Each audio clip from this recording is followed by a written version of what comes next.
நீதிபதிகள் பணியிடங்களை நிரப்ப தீவிர நடவடிக்கை எடுக்க வேண்டும் என்று நாடு முழுவதும் அனைத்து உயர்நீதிமன்ற தலைமை நீதிபதிகளுக்கு உச்சநீதிமன்ற தலைமை நீதிபதி கடிதம் எழுதியுள்ளார்.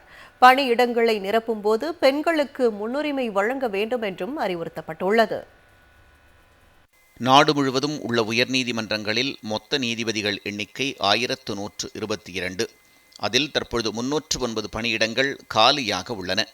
காலி பணியிடங்கள் அதிகரிப்பதை குறிப்பிட்டு அனைத்து உயர்நீதிமன்ற தலைமை நீதிபதிகளுக்கும் உச்சநீதிமன்ற தலைமை நீதிபதி சூரியகாந்த் கடிதம் எழுதியுள்ளார். அதில் உயர்நீதிமன்ற கொலீஜியம் தங்களது பரிந்துரைகளை தாமதமில்லாமல் விரைந்து வழங்க வேண்டும் என்று அறிவுறுத்தியுள்ளார். மாநில அரசு, நுண்ணறிவுத்துறை ஆகியோரிடம் அறிக்கைகள் பெற்று உச்சநீதிமன்ற கொலீஜியம் ஒப்புதல் வழங்கி அரசு நியமனம் நடத்த ஆகும் கால தாமதம் குறைக்கப்பட வேண்டும்.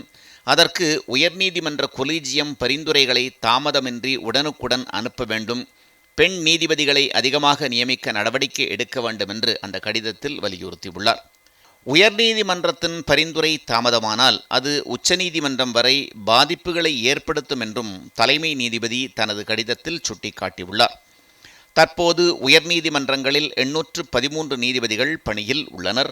அதில் பெண் நீதிபதிகள் 116 பேர் மட்டுமே உள்ளனர்.